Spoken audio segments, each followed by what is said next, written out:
911 Robinson. Hi, I'm at Walmart. I'm in turn. I think my daughter's been taken. What do you mean? Taken by a stranger. I can't find her.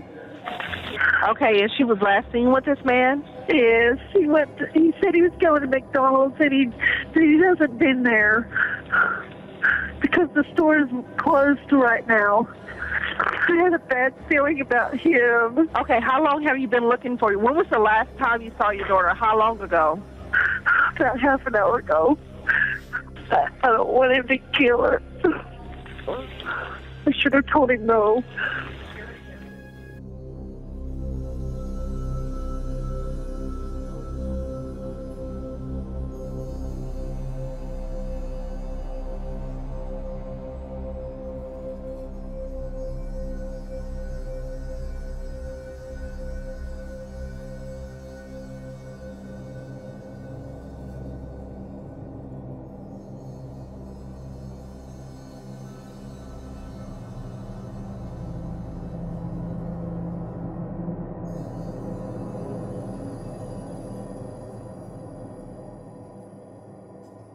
Bonjour à tous, j'espère que tout va bien. Je suis ravi de vous retrouver pour une nouvelle vidéo. Avant de rentrer dans cette tragique affaire, je voulais prendre quelques minutes pour vous envoyer mes meilleurs vœux pour cette nouvelle année, puisque ça y est, nous sommes passés en 2024. Je vous souhaite plein de bonnes choses, tout ce que je peux vous souhaiter. Qu'est-ce que je pourrais vous souhaiter d'ailleurs? C'est quoi le plus important pour vous aujourd'hui? N'hésitez pas à me le dire en commentaire. Voilà, je voulais prendre quelques secondes pour vous envoyer tout ce que je peux vous envoyer, pour vous remercier aussi de votre soutien, pour vous remercier de vos commentaires ici ou là, de vos messages sur Instagram, sur les différents réseaux sociaux. Merci d'être là, merci de faire avancer aussi la chaîne. C'est vrai qu'on parle d'histoires tragiques, c'est vrai qu'on parle de choses qui ne sont pas positives. Moi, je suis quelqu'un de très positif dans la vie, au quotidien. Les gens qui me côtoient savent que c'est hyper important d'être positif tous les jours. Mais malheureusement, il arrive des choses dans la vie qui sont tragiques. Et pour celles et ceux qui me suivent peut-être sur les réseaux sociaux, qui me suivent notamment sur Instagram où je partage des interviews que je donne, parce que pour ceux qui me connaissent, YouTube n'est pas mon activité principale. Aujourd'hui, c'est vrai que ça représente 85% de mon temps, parce que ça me prend du temps d'écrire les scripts, de tourner, de monter, de diffuser, d'être ensuite assez actif sur les commentaires, etc. Mais c'est pas mon activité principale, c'est-à-dire qu'aujourd'hui, moi je suis animateur, présentateur, je présente pas mal d'événements à droite, à gauche, pour des conventions, des séminaires, je fais aussi des chroniques pour des radios, je prête ma voix pour des radios. Tout ça c'est important et je le garderai et je continuerai à le faire parce que c'est mon activité principale, c'est mon cœur de métier, c'est ce que j'aime faire.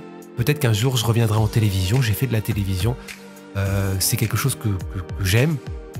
Maintenant, pour moi c'était important aussi d'avoir cette liberté sur Internet, sur YouTube. YouTube nous donne cette liberté, entre guillemets, de pouvoir parler de ce qu'on veut, de pouvoir aussi donner notre avis à un certain moment. Et c'est ce que j'aime faire avec vous. Donc merci de faire grandir cette chaîne, ça c'est important de le dire, parce que si vous ne regardiez pas les vidéos, si vous n'étiez pas présent, honnêtement, cette chaîne n'aurait pas eu plus d'importance que ça et n'aurait pas grandi. On est plus de 60 000 aujourd'hui, donc merci pour ça. J'espère que ça continuera de grandir en 2024. Vous avez été nombreux à me demander aussi de faire une foire aux questions, une FAQ, une vidéo dans laquelle je répondrai à un maximum de questions. Honnêtement, j'y pense, mais j'ai pas vraiment le temps de le faire aujourd'hui. Donc ce que je vais vous proposer, c'est de me poser une question. Par exemple, je sais pas, j'étais en face de vous, vous aviez envie de me poser une question, ce serait laquelle? Mettez-la en commentaire, n'hésitez pas également à me le dire et j'essaierai de le faire, j'essaierai de répondre à toutes vos questions ici ou là ou sur une vidéo qui sera un peu plus générale, j'essaierai de faire tout ça. En tout cas, d'ici là, si vous voulez en savoir plus, n'hésitez pas à me rejoindre sur Instagram et puis continuez à vous abonner, à liker, à partager. Et on rentre maintenant dans cette tragique histoire, une histoire qui moi m'a beaucoup marqué, m'a affecté et je fais un petit warning. On va parler de la mort d'un enfant. Donc encore une fois, vous n'êtes pas obligé d'aller plus loin, mais je trouve que le fait que les vidéosurveillances aient été partagées, je trouve que ça fait un rappel aussi sur la dangerosité de de certains individus. Donc, il faut faire attention. On rentre, je vous en dis pas plus, on rentre dans cette tragique histoire qui est le calvaire qu'a vécu la petite Cherish Periwinkle.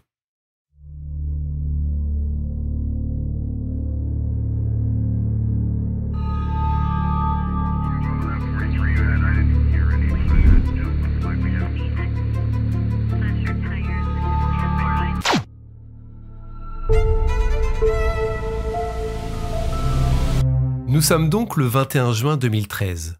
Ce jour-là est un jour un peu plus particulier que d'habitude pour Cherish Periwinkle, une petite fille de 8 ans qui est née le 24 décembre 2004, puisque le lendemain, elle doit prendre l'avion pour passer l'été avec son père, Billy Jarreau, qui vit à San Diego en Californie.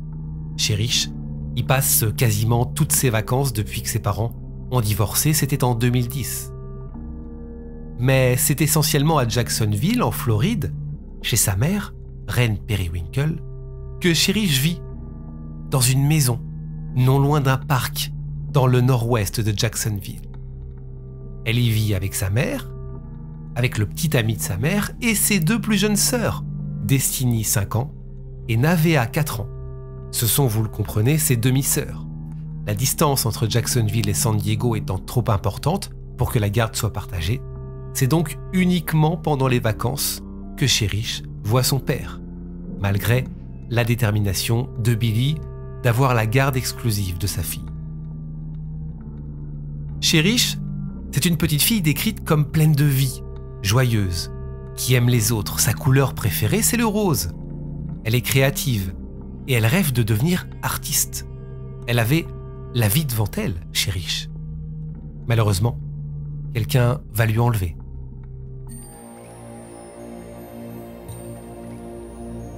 Ce 21 juin 2013, Reine Periwinkle souhaite donc préparer Cherish pour son voyage du lendemain chez son père. Le programme de la journée est le suivant.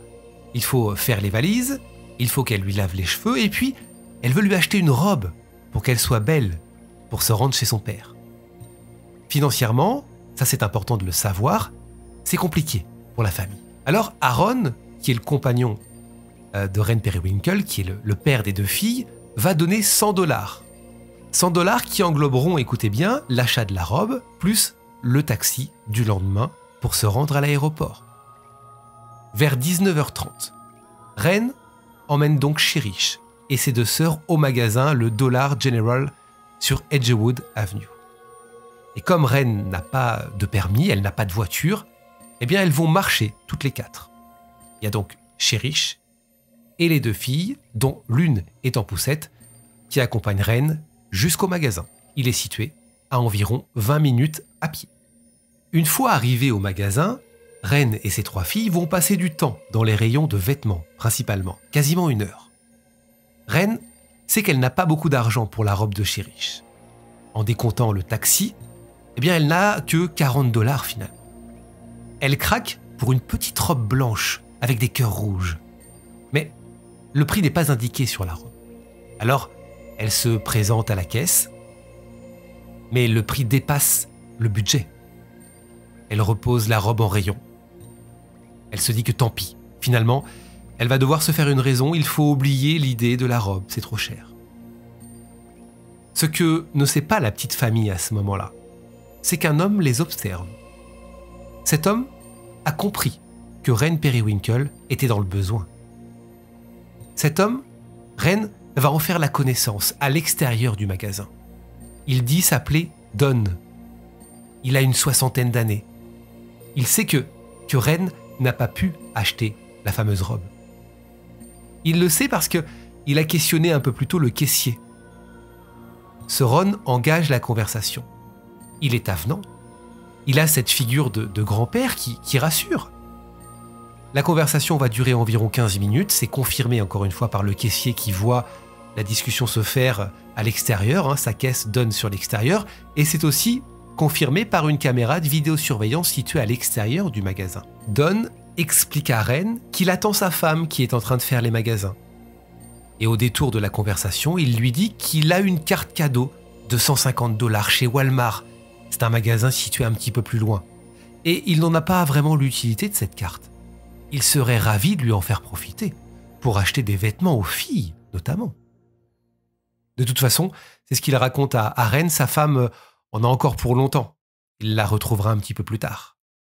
Le problème, et ça Ren ne le sait pas à ce moment-là, c'est qu'il n'a pas de femme. Ren va hésiter. En fait, elle a deux choix qui s'imposent à elle.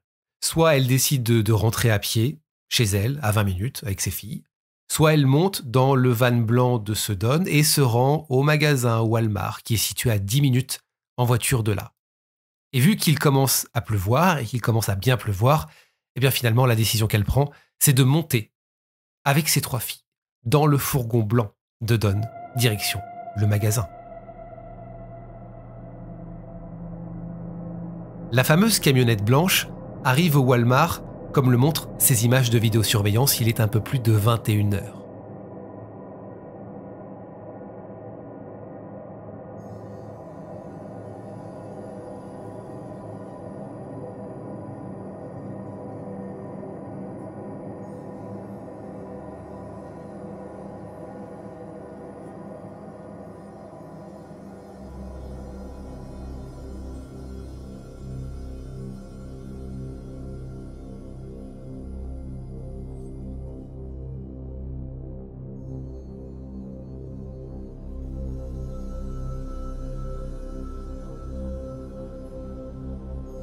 Le petit groupe va commencer à faire du shopping.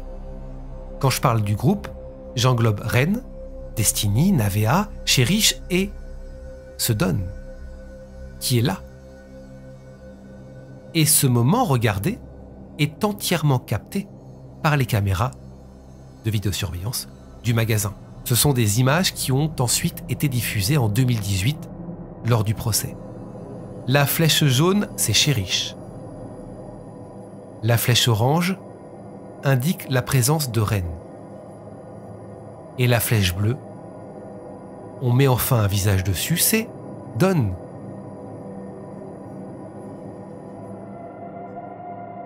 Plusieurs choses troublantes vont se produire. Des événements qui auraient dû alerter Ren, la maman. Mais elle était prise par ses achats à ce moment-là. Et il faut aussi remettre tout ça dans le contexte. Elle doit gérer ses 3 filles. Les 3 filles qui sont petites, 4, 5, 8 ans. Elle veut faire vite, elle sait qu'elle n'a pas vraiment le temps, parce que les filles déjà s'impatientent, parce que le monsieur est gentil, il va lui payer les vêtements, elle ne veut pas non plus le faire attendre. Elle ne sent pas, elle ne voit pas à ce moment-là le rapprochement de Don envers Cherish. Pourtant, il l'observe. Il est avenant avec elle. Beaucoup trop.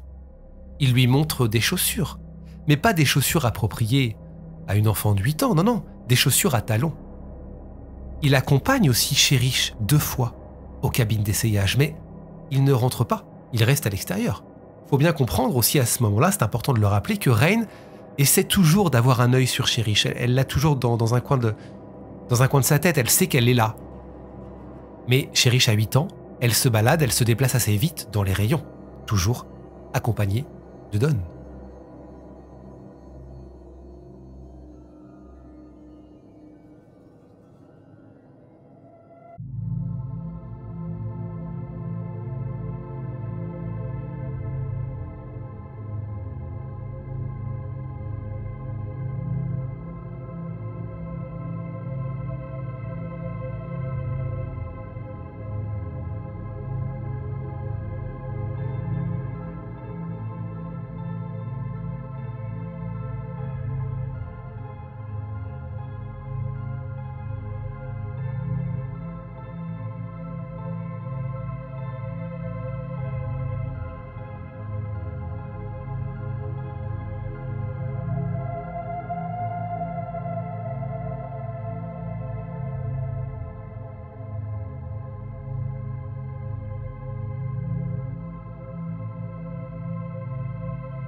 Tout va s'accélérer à 22h30, lorsque les haut-parleurs du magasin annoncent que Walmart va bientôt fermer ses portes. Le magasin doit fermer à 23h. À ce moment-là, il faut savoir que personne n'a mangé. Les filles ont faim.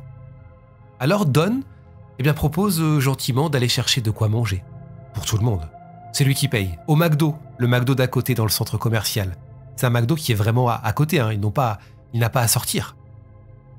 Il note ce que tout le monde veut et Cherish l'accompagne. Ren n'est pas vraiment inquiète. Encore une fois, le McDo n'est pas loin. Et puis, elle est rassurée par ce monsieur. Je le répète, un monsieur qui pourrait être le grand-père de Cherish. Et puis, il y a du monde encore une fois dans le centre commercial. Donc, pas d'inquiétude à avoir. 20 minutes plus tard, c'est l'angoisse. Ren arrive aux caisses du magasin, qui est sur le point donc de fermer. Elle s'attend à retrouver sa fille et cet homme, mais aucune trace de Cherish. Pire, le McDo en question est fermé. Elle retourne dans les rayons, elle hurle, personne ne vient l'aider. On le voit sur les images de vidéosurveillance, elle cherche Cherish partout. Elle pousse le chariot. L'inquiétude est à son comble. On voit qu'elle est paniquée. Mais aucune trace de Cherish et de Don. Ren vient de comprendre que sa petite fille a été enlevée. Ce n'est que 40 minutes plus tard, 40 minutes après la disparition de Cherish, qu'on lui prête enfin un téléphone pour pouvoir appeler les secours, puisqu'elle n'avait pas son téléphone portable à ce moment-là. À 23h20, Ren appelle le 911 et raconte tout. 911 Robinson. Hi, that Walmart. I'm in turn. I think my daughter's been taken. What do you mean? Taken by a stranger. I can't find her. Okay, and she was last seen with this man? Yes, he said he was going to McDonald's and he hasn't been there because the store is closed right now. I had a bad feeling about him. Okay, how long have you been looking for you? When was the last time you saw your daughter? How long ago? About half an hour ago. I don't want him to kill her. I should have told him no. 2 policiers arrivent sur place assez rapidement, ils trouvent une mère de famille anéantie. Les enquêteurs demandent à visionner donc les images de vidéosurveillance du Walmart et se rendent compte que Cherish a bel et bien suivi cet homme. Mais qu'ils ne sont pas allés au McDo, non, ils sont sortis, on le voit.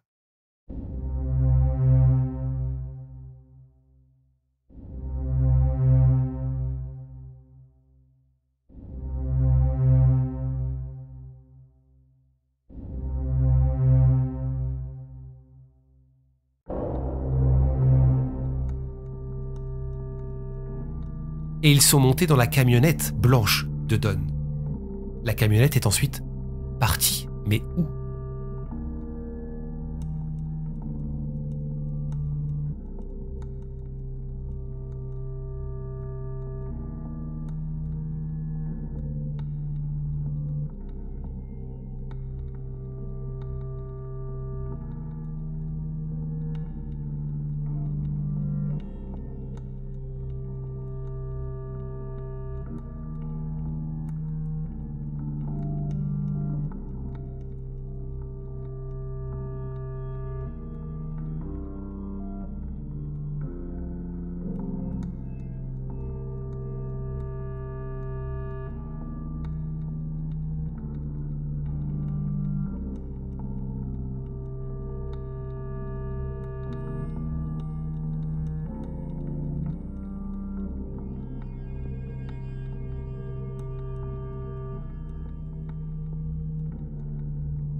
À ce moment-là, eh bien, il faut faire vite parce qu'on a effectivement affaire à un enlèvement. Mais l'alerte Amber n'est émise que 3 heures après le signalement de la disparition, c'est trop tard. À 3h30 du matin, les enquêteurs ont enfin la véritable identité de l'homme en question, ce fameux Don. Et ce qu'ils apprennent les inquiète encore plus. Cet homme s'appelle en réalité Donald Smith, il a 56 ans. Il a un lourd passé judiciaire remontant aux années 1970. Mais c'est en 1999 qu'il a été arrêté pour la première fois en tant que prédateur sexuel. Il a été emprisonné et forcé à suivre un traitement médical. En 2009, il a été une nouvelle fois arrêté, après avoir été embauché comme travailleur social auprès d'enfants. Par téléphone, écoutez bien, il posait des questions sexuellement explicites à des mineurs. En se faisant passer en fait pour quelqu'un de la DAS, il demandait à parler à des enfants. La mère de ce Donald Smith possède un van blanc de 1998. Il s'agit du van que l'on voit sur les images de vidéosurveillance. Les médias commencent enfin à diffuser l'alerte Amber, on est quasiment au petit matin avec cette fameuse photo du van. Et c'est à 8h30 que la police reçoit un appel provenant d'une femme qui affirme avoir aperçu il y a de cela 1 heure un van blanc qu'elle a qualifié de suspect, garé derrière une église. Et elle précise au téléphone qu'à côté de cette église, ça c'est important de le savoir, il y a un ruisseau. 30 minutes après cet appel, à 9h du matin, un agent de police qui est présent sur un accident sur l'autoroute voit passer le van blanc en question. L'agent de police reconnaît le van blanc. L'autoroute est alors fermée et Don est arrêté immédiatement grâce au signalement de cet agent de police.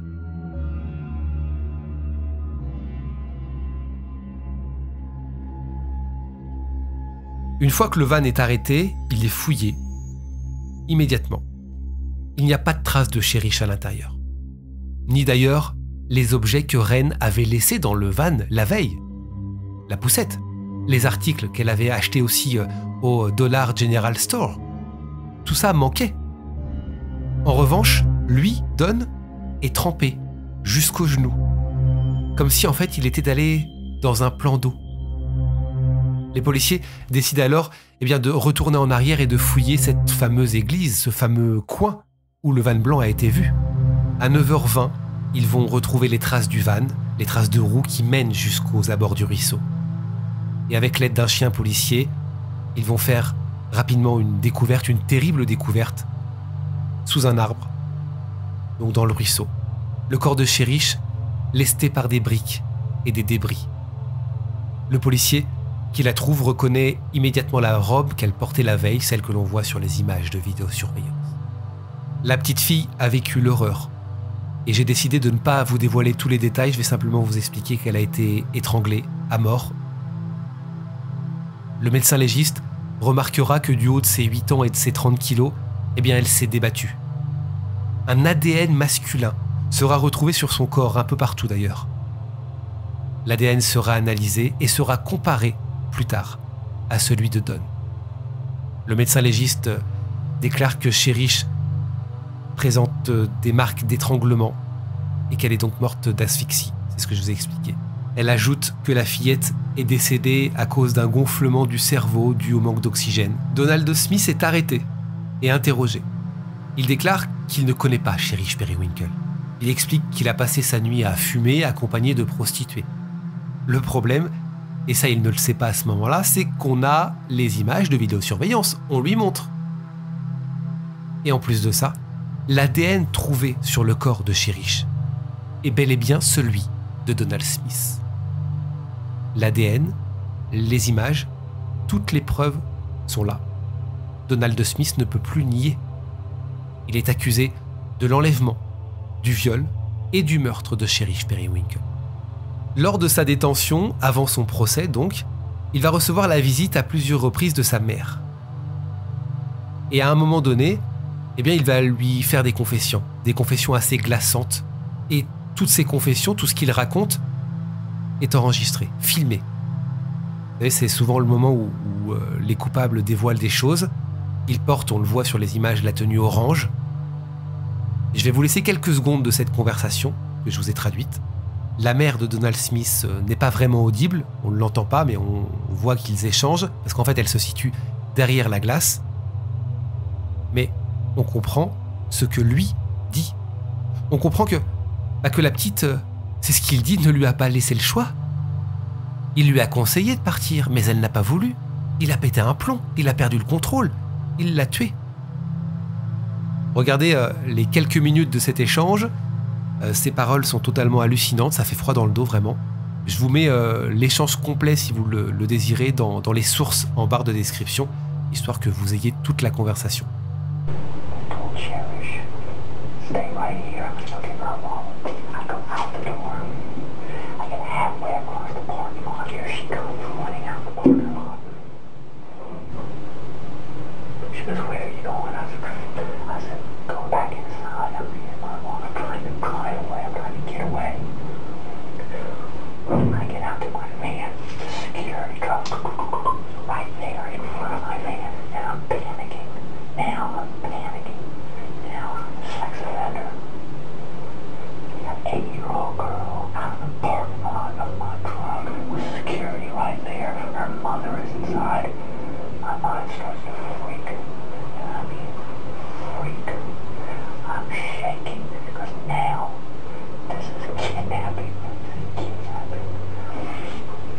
I have moved her out of the building. She's not letting me ask it. She just ran out. She attached herself to me. Run out the building. The cameras will show. I went out the building. She was still there. She ran behind me to catch me. You know, shit, I'm afraid of this girl. I'm panicking. She because well, I'm in a pit bull. I'm freaking out. So I'm thinking about it, telling security, hey man. But he drives off. He's right in front of my van. He drives by. As she runs up, I got my van door, but she just comes right in the van. Don, you've got an 8-year-old girl in your van. Don't ever believe anything that you say. If her mother comes out right now, what are you gonna do? What are you gonna do? I'm telling you, I was freaking out. It's like headlights were like flashing, and I'm freaking out. I'm freaking fuck out. And I'm thinking, okay, I'm gonna start my van and pull up to the door.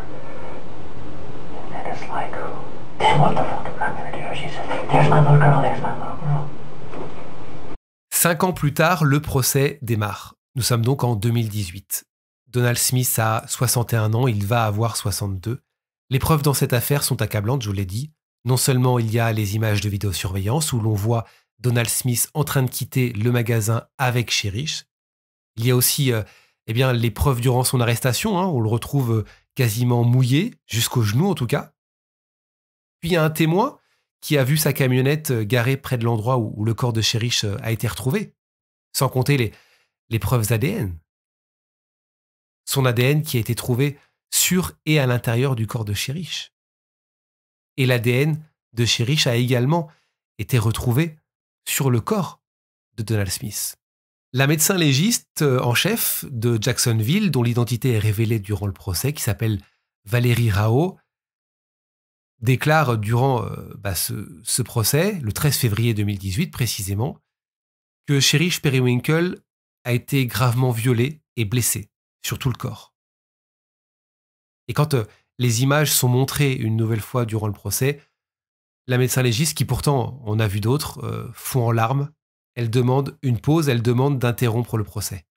Le juge aura ces mots très forts envers Donald Smith. Voici ce qu'il dira. « Vous n'avez pas seulement perdu votre droit de vivre parmi nous, vous avez perdu votre droit à la vie tout court. » La mère de Cherish Periwinkle, Ren, est également présente évidemment au procès. Elle va témoigner, ça va être très compliqué pour elle. Elle va être en larmes durant tout le temps du procès. Elle expliquera qu'elle pensait que cet homme leur voulait seulement du bien, que c'était un bon samaritain, et elle dira « Je veux qu'il brûle en enfer ». Donald Smith, de son côté, n'a présenté aucune défense, il n'a appelé aucun témoin. Et écoutez bien, les jurés ont mis 15 minutes seulement pour délibérer et déclarer coupable Donald Smith de l'enlèvement, du viol et du meurtre de Cherish Periwinkle. Il est condamné à mort. Les experts interrogés devant la cour ont expliqué que Donald Smith était un psychopathe qui ne pouvait pas contrôler ses pulsions. Et parce que la peine de mort a été décidée, a été prononcée, le cas de Donald Smith va être présenté d'ici quelques semaines, quelques mois, devant la Cour suprême de Floride.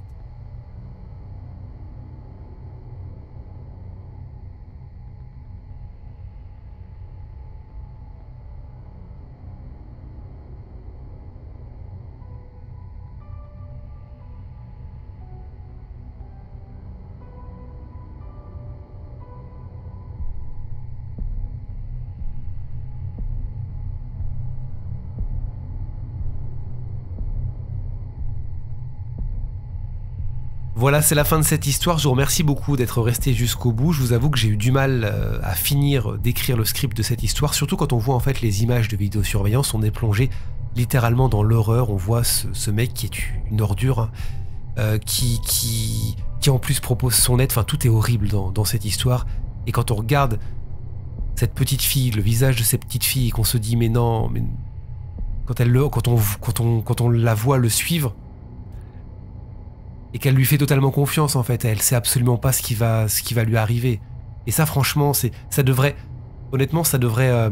alerter tout le monde, parce qu'aujourd'hui malheureusement on vit dans un monde où il y a des gens qui sont complètement tordus. Donc s'il vous plaît, faites attention à vos enfants. C'est pas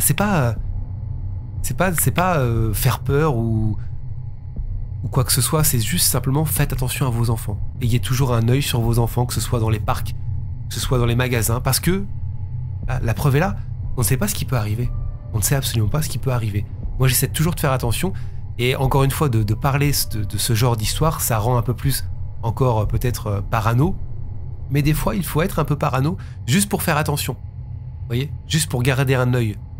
C'est normal, c'est humain, c'est parent de se dire, d'avoir cette petite hésitation. Voilà. Ne vous dites jamais « Ah, c'est trop » ou non, je suis un peu trop oppressant, ou peut-être que c'est moi, ou peut-être que je suis parano, ou peut-être que... Ne vous dites jamais ça. Vaut mieux être un peu trop parano sur certains points, un peu trop protecteur peut-être sur certains points, pour éviter peut-être ce genre de drame. Voilà, ça arrive. Malheureusement, ça arrive, et ça, c'est toujours arrivé. Donc, soyez prudents avec vos enfants, et voilà. C'est le message que je pourrais passer. En tout cas, c'est ce que moi, j'essaie de mettre en place aussi de mon côté, sans encore une fois être surprotecteur. Mais voilà, on sait que malheureusement, ça arrive. Je vous laisse là. Je vous dis à très bientôt pour une autre vidéo. Prenez soin de vous, et n'oubliez pas, la vérité n'est jamais très loin. Salut.